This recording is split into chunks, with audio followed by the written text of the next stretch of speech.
పశ్చిమ బెంగాల్లో రైతులకు న్యూ ఇయర్ గిఫ్ట్ అందించారు సీఎం మమతా బెనర్జీ. తెలంగాణలో అమలవుతున్న రైతు బంధు, రైతు బీమా పథకాలను అక్కడ ప్రకటించారు. ఎకరానికి ఏటా 5,000 రూపాయలు రైతులకు సహాయం అందిస్తున్నట్లు తెలిపారు. మరోవైపు రైతులకు బీమా సదుపాయం కల్పిస్తున్నట్లు మమత చెప్పారు. 18 నుంచి 60 ఏళ్ల మధ్య వయసున్న రైతులు చనిపోతే వారి కుటుంబానికి 2 లక్షల రూపాయలు బీమా అందుతుందన్నారు. రైతుల బీమాను ప్రభుత్వమే పూర్తిగా చెల్లిస్తుందని ప్రకటించారు మమతా బెనర్జీ. రైతు బంధు, రైతు బీమా తరహా పథకాలను ఇప్పటికే ఒడిశా, జార్ఖండ్ రాష్ట్రాలు ప్రకటించాయి. అటు ఎన్డీఏ ప్రభుత్వం కూడా రైతులకు నెలవారీ సహాయంపై ఆలోచన చేస్తోంది.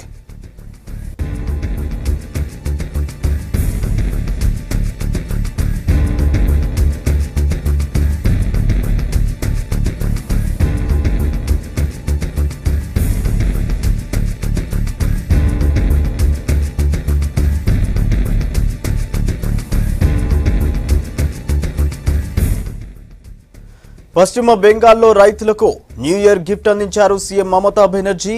తెలంగాణలో అమలవుతున్న రైతు బంధు, రైతు బీమా పథకాలను అక్కడ ప్రకటించారు. ఎకరానికి ఏటా 5,000 రూపాయలు రైతులకు సహాయం అందిస్తున్నట్లు తెలిపారు. మరోవైపు రైతులకు బీమా సదుపాయం కల్పిస్తున్నట్లు మమత చెప్పారు. 18 నుంచి 60 ఏళ్ల మధ్య వయసున్న రైతులు చనిపోతే వారి కుటుంబానికి 2 లక్షల రూపాయలు బీమా అందుతుందన్నారు. రైతుల బీమాను ప్రభుత్వమే పూర్తిగా చెల్లిస్తుందని ప్రకటించారు మమతా బెనర్జీ. రైతు బంధు, రైతు బీమా తరహా పథకాలను ఇప్పటికే ఒడిశా, జార్ఖండ్ రాష్ట్రాలు ప్రకటించాయి.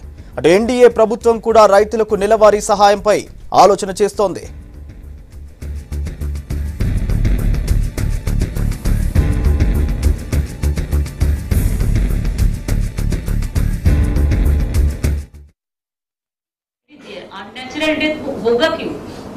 We don't want any unnatural death. हमको तो शौक है कि देश में 12,000 से ज्यादा मैंने जो सुना है करीब किसान सुसाइड किया है. हमारा इधर में टाचूट नहीं हुआ. हम नहीं चाहते हैं कोई किसान को भी ऐसा डेथ हो.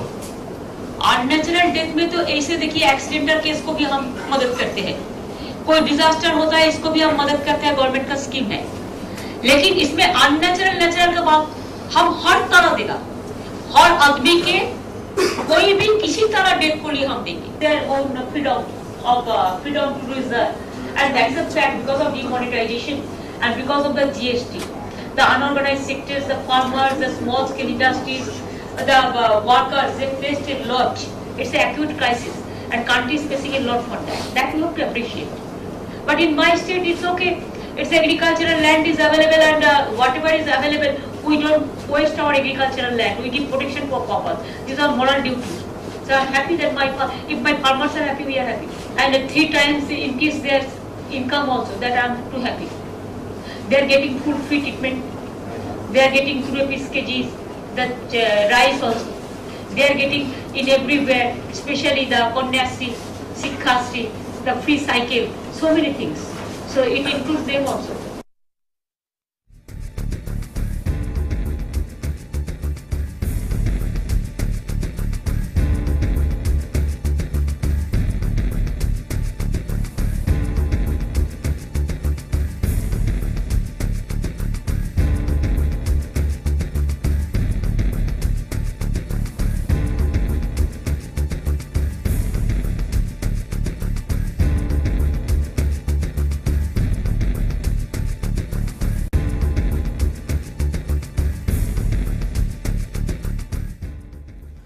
పశ్చిమ బెంగాల్లో రైతులకు న్యూ ఇయర్ గిఫ్ట్ అందించారు సీఎం మమతా బెనర్జీ. తెలంగాణలో అమలవుతున్న రైతు బంధు, రైతు బీమా పథకాలను అక్కడ ప్రకటించారు.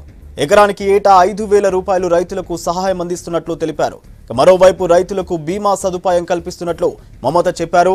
18 నుంచి 60 ఏళ్ల మధ్య వయసున్న రైతులు చనిపోతే వారి కుటుంబానికి 2 లక్షల రూపాయలు బీమా అందుతుందన్నారు. రైతుల బీమాను ప్రభుత్వమే పూర్తిగా చెల్లిస్తుందని ప్రకటించారు మమతా బెనర్జీ. రైతు బంధు, రైతు బీమా తరహా పథకాలను ఇప్పటికే ఒడిశా, జార్ఖండ్ రాష్ట్రాలు ప్రకటించాయి. అటు ఎన్డీఏ ప్రభుత్వం కూడా రైతులకు నెలవారీ సహాయంపై ఆలోచన చేస్తోంది.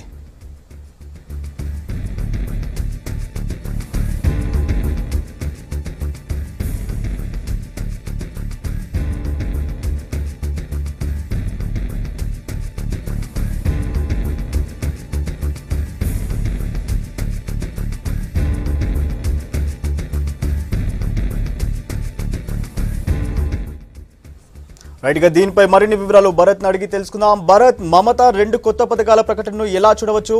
అలాగే కేసీఆర్ తో భేటీ తర్వాతే ఈ పథకాల ప్రకటన జరిగిందని అనుకోవచ్చా? 2019 పార్లమెంట్ ఎన్నికల్ని దృష్టిలో పెట్టుకుని మమతా బెనర్జీ కొత్త పథకాలని అనౌన్స్ చేశారు. రైతు బంధు, రైతు బీమా తెలంగాణలో ఇంప్లిమెంట్ చేస్తున్న వాటినే దాదాపు ఆ తరహాలోనే ఈ 2 స్కీమ్స్ ను కూడా మమతా బెనర్జీ ప్రవేశపెడుతున్నారు. తెలంగాణలో ఇప్పుడు 8,000 ఎకరానికి సంవత్సరానికి ఇస్తున్నారు. అయితే వెస్ట్ బెంగాల్లో సంవత్సరానికి 5,000 రూపాయలు, ఎకరానికి 5,000 రూపాయలు చొప్పున రైతు బంధు తరహాలోనే ఇస్తున్నట్లు మమతా బెనర్జీ కొద్దిసేపటి క్రితం ప్రకటించారు. దాంతోపాటు రైతు బీమా స్కీమ్ 5 లక్షల రూపాయల కంపెన్సేషన్ ఏదైతే మన దగ్గర ఇస్తున్నారో రైతు బీమా, ఆ పథకాన్ని కూడా యథావిధిగా అమలు చేస్తున్నట్లు కొద్దిసేపటి క్రితం మమతా బెనర్జీ ప్రకటించారు. ఒక విధంగా చెప్పాలంటే Rythu Bandhu scheme especially TRS రెండోసారి అధికారంలోకి వచ్చిన తర్వాత చాలా రాజకీయ పార్టీలు కూడా దీని వైపు చూస్తున్నాయి. అయితే మమతా బెనర్జీ కొంత తక్కువ క్వాంటిటీలో ఇచ్చారు. అక్కడ బెంగాల్ ఆర్థిక పరిస్థితిని బట్టి మన దగ్గర ఎకరానికి 8,000 ఇస్తే ఆమె ఎకరానికి 5,000 రూపాయలు అనౌన్స్ చేశారు. అదేవిధంగా రైతు కనుక చనిపోతే రైతు బీమా మన దగ్గర 5 లక్షల వరకు ఉంది. ఇక్కడ 2 లక్షల వరకు పరిహారం వచ్చే అవకాశం ఉంది. అంటే ఆయా రాష్ట్రాల ఆర్థిక పరిస్థితులను బట్టి అమలు అన్నది జరుగుతుంది. ఇది దాదాపు 3వ రాష్ట్రం అనుకోవచ్చు టిఆర్ఎస్ రెండోసారి అధికారంలోకి వచ్చిన తర్వాత. దేశంలోని చాలా రాజకీయ పార్టీలు కూడా ఏం భావిస్తున్నాయంటే రైతు బంధు, రైతు బీమా ఈ స్కీమ్స్ వల్ల టిఆర్ఎస్ ల్యాండ్ స్లైడ్ విక్టరీ, అంటే దాదాపు 2/3 కంటే ఎక్కువ మెజారిటీ సాధించడానికి ఇవే స్కీమ్స్ దోహదం చేశాయని భావిస్తున్నాయి. అందులో భాగంగానే ఇప్పుడు మమతా బెనర్జీ కూడా కొద్దిసేపటి క్రితం మీడియా సమావేశం నిర్వహించి ఈ అంశాలను తెలియజేశారు. ఇంతకు ముందే జార్ఖండ్ కూడా అనౌన్స్ చేసింది రైతు బంధు లాంటి స్కీమ్ నే, అది బీజేపీ పాలిత రాష్ట్రం, రైతు బంధు లాంటి స్కీమ్ నే తమ రాష్ట్రంలో అనౌన్స్ చేస్తామని ఆల్రెడీ అనౌన్స్ చేసింది. ఒడిశాలో నవీన్ పట్నాయక్ కూడా అనౌన్స్ చేశారు కాలియా స్కీమ్ పేరుతో ప్రతి కుటుంబానికి యాన్యువల్ గా సంవత్సరానికి 10,000 రూపాయలు వరకు ఇస్తామని ఆయన కూడా అనౌన్స్ చేశారు.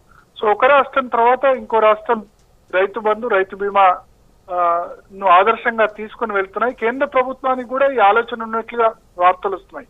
నెక్స్ట్ 1 వీక్ 10 days లో రైతు బంధు లాంటి స్కీమ్ నే కేంద్ర ప్రభుత్వం ప్రవేశపెట్టేందుకు, అది అంటే యాన్యువల్ గా, అంటే సంవత్సరానికి ఇంత మొత్తమా లేకపోతే నెల నెల ఇవ్వాలా, దీని విషయమై ప్రధానమంత్రి, ఆర్థిక మంత్రి, వ్యవసాయ శాఖ మంత్రి, బీజేపీ అధ్యక్షుడు అమిత్ షా వీళ్ళంతా కూడా చర్చలు జరిపారు రైతులకు ఏదో ఒకటి అనౌన్స్ చేయాలని. సో డెఫినెట్ గా ఇవన్నీ కూడా పార్లమెంట్ ఎలక్షన్స్ ను దృష్టిలో పెట్టుకున్న చేస్తున్న అంశాలు అయితే ఖచ్చితంగా అని మనం అనుకోవాల్సి ఉంటుంది. సూర్య, అలాగే భరత్, దేశవ్యాప్తంగా తెలంగాణ పథకాలపై చర్చ జరుగుతోందని కేసీఆర్ చెప్తున్నారు. అదే మమతా ప్రకటనను ఎలా చూడవచ్చు అంటారు? ఎస్, డెఫినెట్ గా అంటే ఒక 4-5 రోజుల క్రితమే, అంటే 24వ తేదీ మమతా బెనర్జీని సీఎం కలిసినప్పుడు బహుశా ఆయన ఈ విషయాన్ని, ఈ రైతు బంధు, రైతు బీమా స్కీమ్స్ కూడా ఎక్స్ప్లెయిన్ చేసి ఉంటారు. దాంతో పాటు డిసెంబర్ 11వ తేదీన టిఆర్ఎస్ మిగతా రాష్ట్రాలతో పోలిస్తే మధ్యప్రదేశ్, ఛత్తీస్గఢ్, రాజస్థాన్ అక్కడ అధికారంలో ఉన్న ప్రభుత్వాలన్నీ కూడా ప్రభుత్వ వ్యతిరేకతతో ఓడిపోయాయి. కానీ ఇక్కడ అధికారంలో ఉండి కూడా దాదాపు 88 సీట్లు వచ్చాయి. అంటే ఒక చరిత్రాత్మక విజయం సాధించింది. దీని వెనుక కారణాలు ఏంటి అన్నది దాదాపు నేషనల్ మీడియాలో, అన్ని మీడియాలో కూడా ప్రముఖంగా వచ్చింది. రైతు బంధు స్కీమ్ వల్లే కేసీఆర్ మళ్ళీ అధికారంలోకి రాగలిగారు, దీనివల్లే అని. సో దాన్ని మిగతా రాష్ట్ర ప్రభుత్వాలు కూడా ఇన్స్పిరేషన్ తీసుకుంటున్నాయి. అంతవరకు అప్పటి వరకు కొట్టిపారేసిన వాళ్ళు కూడా, అంటే ఎస్పెషల్లీ అగ్రికల్చర్ శాస్త్రవేత్తలు, అగ్రో ఎకానమిస్టులు కూడా చాలా మంది అభిప్రాయపడుతున్నారు. ఎంఎస్ స్వామినాథన్ గాని ఇతరులు గాని రైతు రుణమాఫీ కంటే కూడా ఇది చాలా ఎఫెక్టివ్ స్కీమ్ అని వాళ్ళు భావిస్తున్నారు. సో చాలా పెద్ద ఎత్తున పబ్లిసిటీ జరిగింది టిఆర్ఎస్ రెండోసారి అధికారంలోకి వచ్చిన తర్వాత. దాన్ని ఇన్స్పిరేషన్ గా తీసుకుని ఇప్పుడు ఎస్పెషల్లీ బెంగాల్లో ఇప్పుడు అసెంబ్లీ ఎలక్షన్స్ లేవు, కానీ పార్లమెంట్ ఎలక్షన్స్ ఉన్నాయి. పార్లమెంట్ ఎలక్షన్స్ లో బీజేపీ అక్కడ ఆధిపత్యం సాధించాలని ప్రయత్నిస్తుంది. కమ్యూనిస్టులు కాంగ్రెస్ ను వెనక్కి నెట్టి మమతా బెనర్జీకి గట్టి పోటీ ఇవ్వాలని అనుకుంటుంది. ఈ నేపథ్యంలో ఆమె పార్లమెంట్ ఎన్నికలకు సమాయత్తమయ్యేందుకు, పార్లమెంట్ ఎన్నికల్లో గెలిచేందుకు ఈ వ్యూహం పన్నారని చెప్పుకోవచ్చు. అయితే ఆయా రాష్ట్రాల ఆర్థిక పరిస్థితులను బట్టి ఈ నిర్ణయాలు మనకు కనబడుతున్నాయి. బెంగాల్ కొంత ఆర్థికంగా తెలంగాణతో కంపేర్ చేస్తే అంత పరిపుష్టంగా లేదు కాబట్టి ఆమె కొంత అమౌంట్, మన దగ్గర ఎకరానికి 8,000, ఇప్పుడైతే 10,000 ఇస్తామని కేసీఆర్ ఆల్రెడీ అనౌన్స్ చేశారు. సో ఆమె 5,000 ఇస్తున్నారు ఎకరానికి. రైతు బీమా ఇక్కడ 5 లక్షలు ఇస్తుంటే 2 లక్షల వరకు ఇస్తామన్నారు. ఏదేమైనా వెస్ట్ బెంగాల్ లాంటి రాష్ట్రంలో డెఫినెట్ గా ఇది చాలా పెద్ద అమౌంటే. అక్కడ ఉన్న జీవన ప్రమాణాలు కానీ ఇతర అంశాలతో పోలిస్తే డెఫినెట్ గా లోక్సభ ఎన్నికలకు అడ్వాంటేజ్ అవుతుందనే మమతా బెనర్జీ ఈ రెండింటిని కూడా అనౌన్స్ చేశారనుకోవచ్చు. కేసీఆర్ తో చర్చల సందర్భంగా కూడా ఈ ఇష్యూస్ ఖచ్చితంగా చర్చకు వచ్చాయని అనుకోవాల్సి ఉంటుంది. Right, thank you Bharat.